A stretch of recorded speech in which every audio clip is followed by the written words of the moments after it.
Hello friends, welcome back to స్పందన talks. ఈరోజు నేను బీరకాయ చింత పులుసు చేశాను.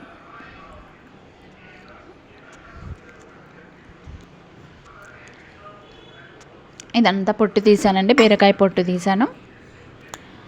ఆయిల్ వేసాను. ఆయిల్ వేడాక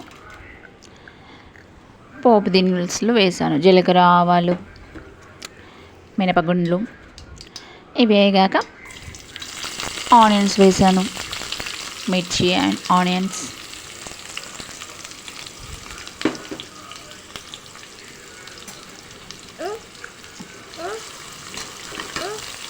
చాలా బాగుంటుందండి బీరకాయ చింతపులుసు. మీరు ఎప్పుడైనా ట్రై చేసి చూడండి. ఎంత రుచిగా ఉంటుందంటే చాలా చాలా టేస్టీగా ఉంటుంది.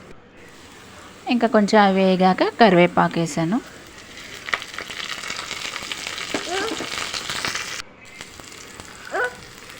అలాగే ఉల్లిపాయలు మగ్గాక అల్లం పేస్ట్ వేసాను.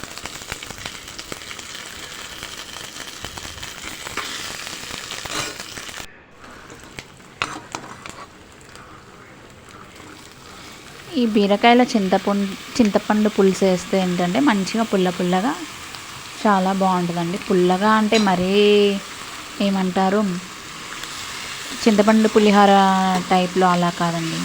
లైట్గా, మనకి లైట్ పులుసు లైట్గా ఉంటే చాలా టేస్టీగా ఉంటుందండి, రుచిగా ఉంటుంది.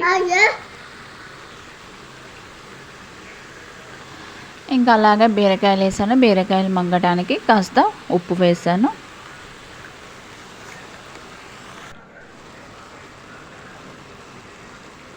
అలాగే పసుపు వేసాను.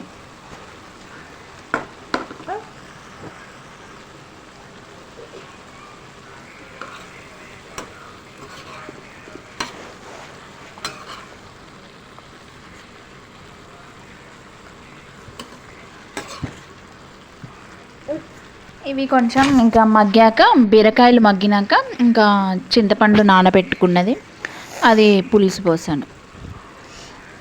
కొంచెం మగ్గాక కారం కూడా వేసుకోవాలండి. లాస్ట్కి పులుసు పోసుకోవాలి, చింతపండు పులుసు. చూడండి, నానబెట్టాను. చూడండి, అది చూస్తుంటే ఎంత జ్యూసీగా బాగుందండి చింతపండు.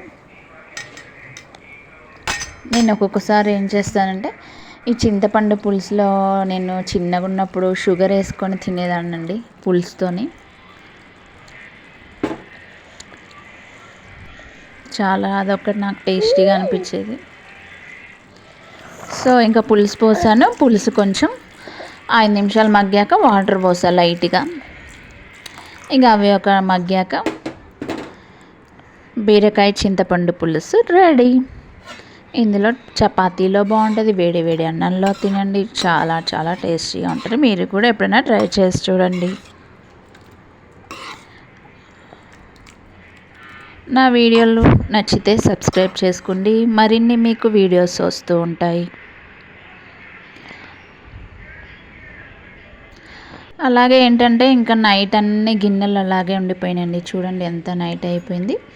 గిన్నెలు చూడండి ఎక్కడంటే అక్కడ ఉండిపోయాయండి. అలా మొత్తం ప్లాట్ఫామ్ అంతా నిండిపోయిందండి.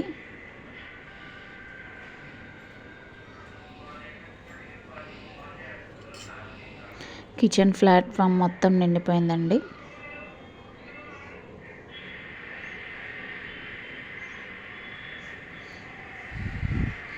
ఇంకా అది నాకు గిన్నెలు కడిగేదాకా నిద్ర పోవు